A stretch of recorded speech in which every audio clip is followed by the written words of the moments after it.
Dapatkan welcome bonus sebanyak $170 selepas mendaftar di Huobi dan anda boleh mula membeli kripto kegemaran anda. Cubalah sekarang di Huobi Global. Dan Assalamualaikum, salam kripto. Okay, so hari ni kita nak cerita sedikit tentang Pakcik Snoop D-O-G-G, Snoop Dogg. So sekarang ni Pakcik Snoop Dogg, yang rapper terkenal lah kan, rapper terkenal dah jadi cikgu NFT. Okay, so kita nak tengok apa pandangan Snoop Dogg. Dan juga ada sedikit berita baik untuk holders Cardano dan juga holders XRP. Okay, so kita nak tengok yang tu juga. Okay, first thing first, kita terus pergi kepada kepada market kripto di CoinGecko. Nampaknya keadaan masih menghijau, segar. So Bitcoin, Ethereum semua dia buat kenaikan sedikit lah. Okay, pagi tadi pun kita ada buat technical analysis.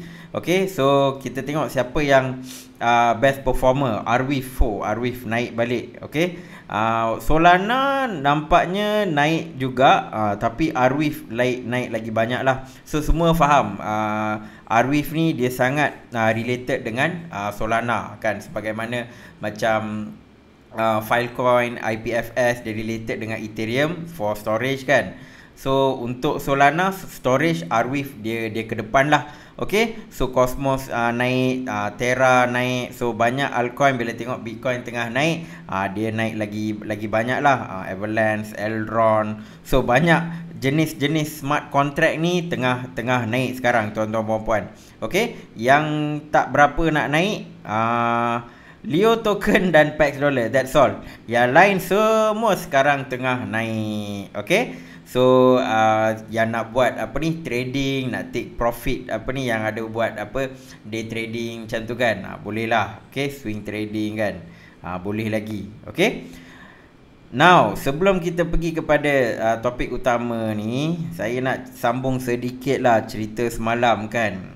So regarding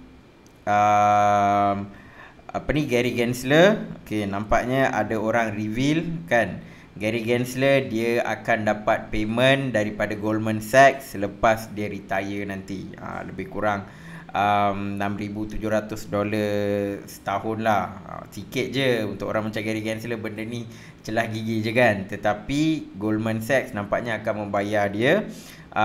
Tetapi inilah isu dia. So ini adalah antara kita panggil conflict of interest kan. Macam mana Gary Gensler boleh memegang jawatan pengurusi SEC dengan ada backing daripada Goldman Sachs dan sebagainya.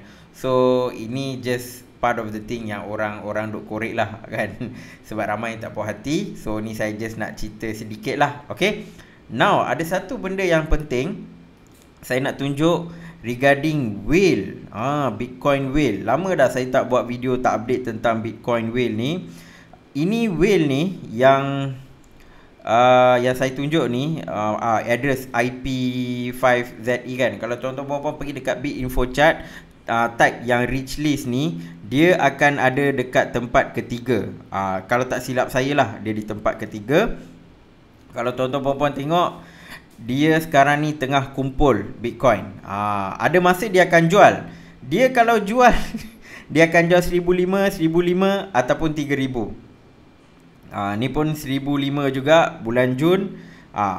Ni 3,000. Waktu yang Bitcoin dump besar-besaran hari tu kan, waktu bulan Mei tu, waktu ni dia jual 3,000 lah kan. Lepas tu dia ada kumpul sikit-sikit kan. So memang dia selalu buat macam tu. Okay, so kalau kita tengok dia punya belah sini belah sini, kalau kita tengok dekat sini tuan-tuan dan puan, dia dalam 90,000 lebih, 100,000 lebih sebelum dia buat dumping dia lah. Lepas dia dapat 100,000 ketul Bitcoin, dia dump, lepas tu dia buat kumpul-kumpul kan. So total sekarang ni dia dia dah kumpul dekat 112 Bitcoin. Okay, ada pertambahan sebanyak 12 ketul Bitcoin. 12,000 ketul Bitcoin dia pegang. Maksudnya whale ni, yelah dengan kita tengok keadaan huru-hara, bila kita tengok chart macam sekejap naik, sekejap turun dan sebagainya, whale ni dia tenang je.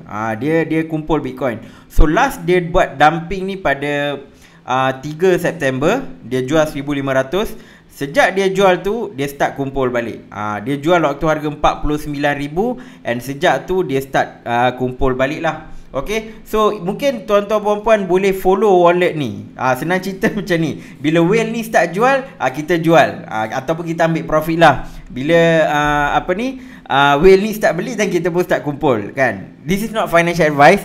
Ini je saya punya pandangan lah. Sebab nampaknya dia akan jual waktu harga dia dekat top. Ni 1,500, waktu 49k dia start jual. Ni waktu 48k dia start jual. Tapi waktu tu harga tak drop sangat, tapi dia buat jualan dia lah. So kalau combine dua ni pun 3,000 dia dah masukkan dalam exchange. Still nilai yang besar. Okay. And then bila ni Julai dia ada jual juga 42k, tapi dia tak bagi impact yang ketara lah. Mungkin waktu dia dekat resistance line tu, kalau dia jual then maybe dia akan jatuh. Okay. So ini just indicator lah. So whale ni dia tengah kumpul Bitcoin tuan-tuan dan puan. Saya tak tahu bila dia akan stop kan. So sekarang dia dah, sejak yang Bitcoin jatuh besar-besaran pada bulan Mei, dia dah tambah 12,000 Bitcoin dalam dia punya wallet. Okay, so maksudnya whale masih lagi membeli Bitcoin. And kalau whale macam ni dia tengah buat macam ni, maksudnya demand lebih tinggi daripada supply. So kalau tak tengok chart, tengok wallet dia pun kita rasa okay, lega sikit. Cuma itulah kadang-kadang kalau dia jual, dia whale ni, dia bila kumpul, dia kumpul sikit-sikit. Bila dia jual, dia dump besar-besaran. Tu je. Okay. So now kita tengok berita Cardano. Apa cerita? Kenapa holders Cardano akan gembira sedikit. Okay. So Cardano dia ada dia akan buat App Store. Macam Google Play semua ada App Store, dia akan buat App Store. So this one for Cardano. So nama dia Plotus App Store. So kenapa dia buat benda ni? Sebab dia nak certified developer yang launch dApp nanti, decentralized application ni, dia nak certify. So yang mana yang lulus certification, maksudnya dia buat secara proper lah, then dia akan dapat cert and melayakkan diorang untuk dipaparkan dekat diorang punya dApp Store. So kalau Cardano ambil inisiatif ni, bagi saya ini sangat-sangat positif. Sebab terlalu banyak dApps yang tak ada banyak function, ataupun dia just buat dApp just untuk lancarkan token yang tak berguna, token-token macam shitcoin. So kalau Cardano buat macam dApp Store and dia boleh bagi macam certification dekat app-app yang berkualiti, dan benda tu sangat-sangat bagus lah. Okay. So lagi satu ialah dia nak kumpul dApp-dApp yang ada bawah Cardano dalam satu ekosistem. Benda tu pun bagus juga. Tak adalah kita pening nak cari. Okay.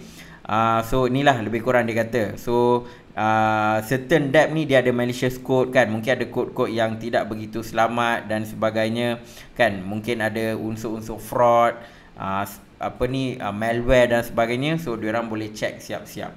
So benda ni sangat-sangat bagus kalau dia dapat roll out secepat yang mungkin lah. Sebab smart contract pun dah launch dan sebagainya. So kita sekarang ni memang anticipate apa Cardano nak buat. So yang penting kita tunggu pada 25 dan 26 September ni Cardano akan buat event Cardano Summit. Mungkin dekat sana ada announcement yang besar-besaran kan. Kita tak tahu. Mungkin diorang ada surprise kan. So apa pun kita tengok. Maybe lepas 25 26 kalau ada announcement yang sangat gempak dan sebagainya, mungkin harga Cardano boleh naik. Sekarang ni target kita sebenarnya nak Cardano pergi lebih daripada $3. Sekarang ni kita masih di bawah $3 kan. So targetnya of course kita nak Cardano pergi lebih tinggi lah. Okay, dan Cardano ada lagi satu berita juga. Ini lagi dahsyat.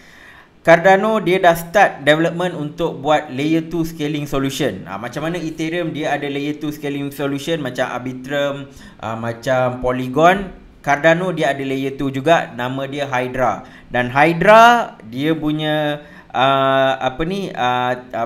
TPS ataupun dia punya transaction dari sudut teori sangat laju, sebab dia lebih kurang 1 million transaction diorang boleh proses dari sudut teori. Sebab apa? Sebab dia kata dia ada 1000 node darab dengan 1000 setiap node boleh buat 1000 up to 1000 validation ataupun transaction confirmation. So 1000 darab 1000 dapat 1,000,000. Itu dia punya calculation lah, lebih kurang kan. So ini antara benda yang kalau dia dapat roll out layer 2 ni sangat-sangat bagus lah. Tapi kita tak tahu bila dia akan start roll out, tapi development tu dia dah start buat lah. Okay, so kalau kita tengok ada certain benda yang saya highlight.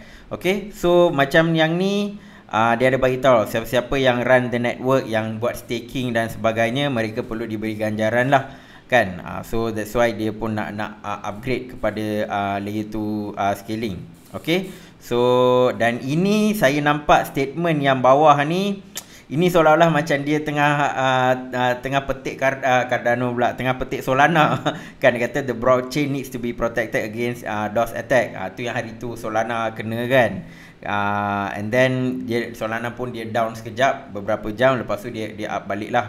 Okay, so dia kata fees can therefore not be set so low that open up to undue risk. Okay, so dia kata ni masalah yang baru orang nampak. Selalu orang kata fees kena low kan. Tapi bila Solana buat benda tu, baru orang nampak oh actually fees tak boleh low sangat, takut nanti dia overload the network sampai boleh kena DOS attack. So kadang-kadang benda-benda ni benda-benda yang baru, lepas buat baru kadang-kadang developer nampak kan, yang blockchain operator nampak, so mereka kena tweak lah. Cuma malangnya yang menjadi mangsa adalah Solana kan. Tapi benda ni nak salahkan Solana pun tak boleh, sebab kadang-kadang benda baru ada something that can happen. Even Ethereum pun pada waktu awal-awal pernah kena DAO attack. Ramai yang tak tahu cerita ni. Itu mungkin saya boleh cerita pada video yang akan datang. So any blockchain service provider, kadang-kadang benda baru, benda ni lumrah, boleh terjadi kan. Not everything perfect. Dia akan ambil masa dan kita perlu beri dia ruang lah untuk dia betul-betul grow and decentralize, so that dia network tu akan jadi lagi kukuh. So kalau saya tengok statement ni memang akhir ayat ni, effectively the most successful blockchain risk becoming victims of the very success. Bila saya baca, saya dah tahu dah ini tengah petik Solana ni kan. So hopefully holder Solana jangan kecil hati lah benda boleh bincang, dan benda boleh improve. Okay, so ni dia kata Hydra is possible to achieve confirmation time less than 1 second. So maksudnya Hydra akan jadi sangat-sangat laju, tuan-tuan puan-puan. So ini masih dalam teori. Nanti dia dah launch apa semua, baru kita tahulah kemampuan Hydra yang sebenar. Okay, tapi bila kita tengok dari sudut dia punya teori pun nampak promising lah. Okay, dan seterusnya ini XRP punya holders memang sukalah. Okay, so XRP dia ada buat partnership dengan kerajaan Bhutan. Okay, Bhutan dengan bank negara Bhutan, nama dia Royal Monetary Authority. Dia macam bank negara Malaysia kan. Dia orang ada RMA. XRP dia akan buat program CBDC dengan Bhutan lah. Okay, so saya nak highlightkan certain benda. So CBDC dia run on private ledger. So XRP dia boleh buka dia punya XRP ledger since dia open source. And dia yang ni memanglah since Bitcoin kan guna proof of work dan sebagainya, so dia kata dia carbon natural, more environmental friendly kan. But itu dia punya kekuatan lah, dia just nak showcase. Okay, so macam ni dia kata Bhutan CBDC pilot dia datang sebab sekarang ni CBDC on demand. Kebanyakan negara tengah tengok on CBDC, termasuk Malaysia. So semua tengah survey, tengah tengok macam mana nak implement CBDC dan sebagainya. So Bhutan dia choose Ripple. Walaupun Ripple ada isu court dan sebagainya, tapi benda ni kita kena bagi pujian dan kredit kepada Ripple lah. Dia berjaya juga fokus on partnership dan sebagainya. Walaupun case court tu tengah berlaku, lawyer dia tengah handle, tapi tim-tim yang related to marketing dan business development, mereka terus buat kerja diorang lah. Okay, and ni pun dia ada tunjuk menurut survey daripada Bank of International Settlement. Dia kata 86% aktif. Bank-bank central bank ni, bank-bank bank negara semua ni lah kan, semua tengah buat research on CBDC, and 60% dah pergi tahap eksperimen, dan 14% dah start buat pilot project. Okay, so CBDC based on apa yang tengah berlaku ni, benda ni kemungkinan besar akan dilaksanakan lah. Cuma kita tak tahu macam mana dia pelaksanaan dia. So setiap negara mungkin cara dia berbeza, and Malaysia pun kita dah boleh start tengok lah, ataupun start anticipate macam mana CBDC ni akan datang. Okay, so nanti kita jangan terkejut tiba-tiba Malaysia launch CBDC dan sebagainya. Benda ni dalam kajian. Okay, so part ni yang menarik. All this while Ripple position themselves as digital payment dengan remittance kan. Tu yang macam even dengan last time ada partnership dengan CIMB dan sebagainya. So sekarang ni Ripple dia tengok CBDC ni is on demand, and diorang cuba nak tackle the CBDC punya part. So dia dah mula approach central banks lah, untuk buat pilot dengan central bank untuk test diorang punya XRP Ledger. Okay, so sekarang ni dia dapat butan. Kita tak tahu, mungkin dia boleh approach few negara dan sebagainya. So maybe kita nampak dari satu sudut, siapa ni, El Salvador dia adopt Bitcoin dan sebagainya.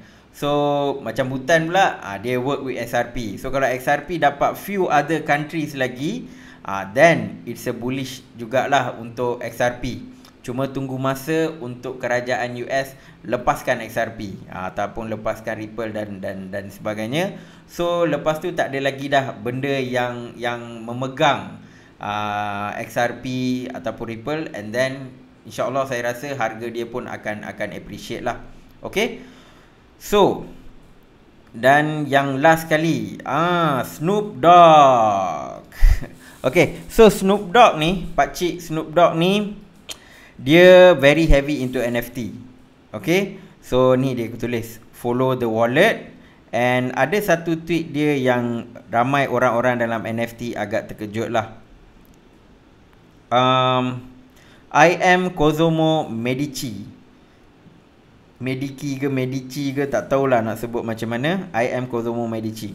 Cosimo Medici ni adalah Twitter handle yang kumpul CryptoPunk yang beratus ribu, yang berapa, memang sangat mahal tu, yang Visa pun beli dan sebagainya. Cosimo Medici ataupun Snoop Dogg dia kumpul benda ni. Tapi mula-mula dia guna nama Cosimo di Medici lah. Dia kumpul-kumpul, dan dalam tweet dia banyak bagi falsafah dan sebagainya kan.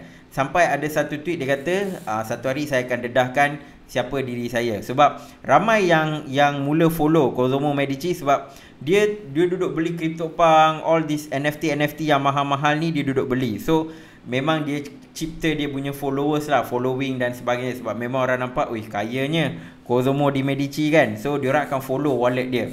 So maksudnya mana-mana lepas ni Cosimo Medici start beli, orang mungkin akan beli dan sebagainya, sebab dia tahu harga dia akan naik. That's why Snoop Dogg dekat Twitter dia letak follow the wallet. Tu antara strategi untuk invest dalam NFT, which is follow the wallet. Kalau kita tahu whale tu beli ni, then ramai akan belilah untuk naikkan harga sesebuah NFT tu.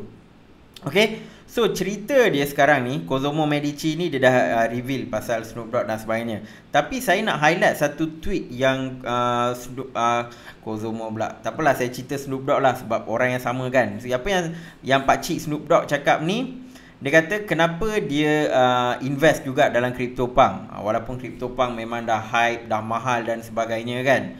So dia bagi ni yang saya sangat suka. If you study network, you find the focal point of a network tends to accrue a disproportionate amount of the value.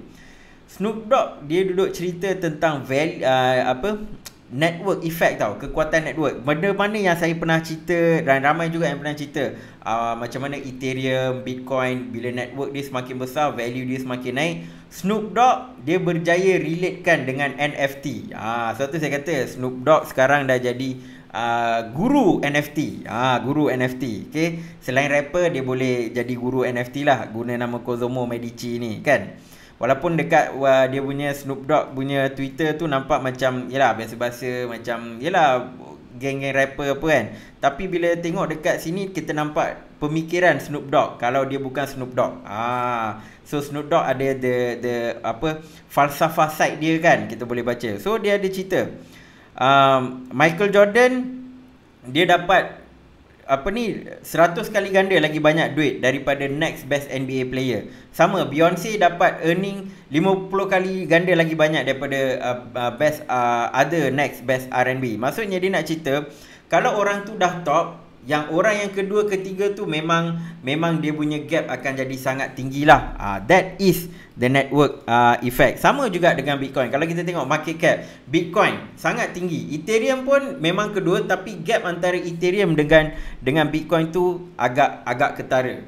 So that is the power of network effect lah. Okay, so dia pun cerita lah. So dia kata kalau dalam NFT ada banyak Paji Penguin lah, tu lah, ape lah, mutant ape lah, dan sebagainya. Tapi still CryptoPunk adalah yang pertama, dan mereka ada kita panggil OG status. So that's why dia invest dekat CryptoPunk. And dia pun kata dia akan terus promote CryptoPunk, and dia akan bawa banyak selebriti untuk beli CryptoPunk.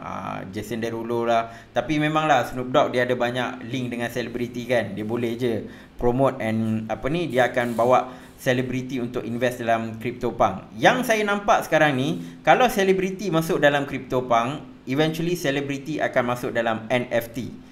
Samalah kalau orang invest dalam Bitcoin, eventually cryptocurrency will grow. Sama juga kalau dia bawa masuk artis-artis yang besar masuk dalam CryptoPunk dan sebagainya, then of course selebriti akan mampu menaikkan NFT, which is very very important. Sebab sekarang ni orang pun duduk pening NFT ni mungkin tak kekal lama dan sebagainya kan. So that is the power of network effect. Bila dia dah naikkan one project which is CryptoPunk to level yang sangat-sangat tinggi, that is when dia menjadi sangat-sangat kukuh dan susah untuk bring down. Ya betul, ada sekarang ni since NFT dah famous, ada berpuluh-puluh projek, beratus-ratus projek kan. Tetapi yang top akan tetap CryptoPunk. So itulah apa yang dia cuba nak sampaikan dekat Twitter ni. Ni tuan-tuan dan puan bolehlah follow Kozomo di Medici. So boleh dapatlah sedikit falsafah tentang NFT dan sebagainya. Okay, so cuma apa yang saya nak bagi tahu adalah network effect dah dah mula start dekat NFT. So kalau mungkin ada yang tengah ragu-ragu, NFT ni akan down dan sebagainya, bagi saya dia pernah berlaku. Dan kalau contoh Bitcoin jatuh dan sebagainya, mungkin dia akan drop in value dan sebagainya. Tetapi untuk mengatakan bahawa NFT akan pupus kan, ataupun NFT dah takkan ada, then it's quite hard lah. Sebab use case dia semakin berkembang and lagi ramai orang yang masuk. Dan bila artis-artis mula start banyak masuk dan sebagainya, benda tu tends to be kukuh lah. So ini antara benda kenapa saya kadang-kadang cerita juga tentang NFT. Sebab apa? NFT ni walaupun network effect dia semakin berkembang dan sebagainya, dia still di peringkat awal. Okay, dia masih di peringkat awal. So kalau tuan-tuan puan-puan yang ada duit lebih, yang ada duit lebih apa semua, boleh try cuba play around with NFT. Even kita kat local platform pun dah ada dah pentas pakai BNB kan. So boleh try kalau rasa Ethereum mahal. And selain tu Polygon pun fees dia murah juga, boleh try. Dekat OpenSea dia ada bahagian Polygon, boleh try invest atau main NFT. Okay, ini bukan saya nak bagi nasihat kewangan ataupun nasihat kesenian. NFT kan kesenian tak. Ini cuma saya nampak the value, network value ni semakin berkembang, and tak ada orang boleh cerita sangat tepat lah macam yang Snoop Dogg duk cerita ni kan. Dia berjaya relatekan NFT dengan network effect. So this is why pada pandangan saya, kalau yang ada duit boleh beli CryptoPunk, dipersilakan lah. Kalau ada duit berjuta-juta, mungkin ada datuk-datuk yang tengok, Tan Sri yang tengok kan, you have a lot of money, bolehlah beli CryptoPunk dan sebagainya. Tapi kalau tak pun, kita ada banyak option, and benda ni sekarang banyak yang tengah grow. Okay, so ini just sedikit pandangan saya tentang NFT Dan juga hopefully tuan-tuan puan bila invest dalam NFT ni, always remember invest in the money that you afford to lose. Sebab NFT ni dia illiquid. Macam coin, contoh kita beli 1000 coin kan, mungkin kalau kita tengok okey lah nak jual dulu 200 coin ke 300 coin boleh lagi. NFT ni dia memang dapat satu, contohlah satu NFT kita tak boleh nak pecahkan dia, tu kita panggil illiquid. Okay, so itu saja daripada saya. So hopefully kita akan jumpa dalam video akan datang. InsyaAllah pagi esok kita akan jumpa dalam video technical analysis yang seterusnya. Since kita dah tengok XRP dengan Cardano ni ada positive news, kita nak tengok dari sudut pergerakan carta nanti ada tak dia ini perubahan ataupun ada tak dia punya efek dia. Okay, InsyaAllah kita akan jumpa esok. Assalamualaikum dan salam kripto.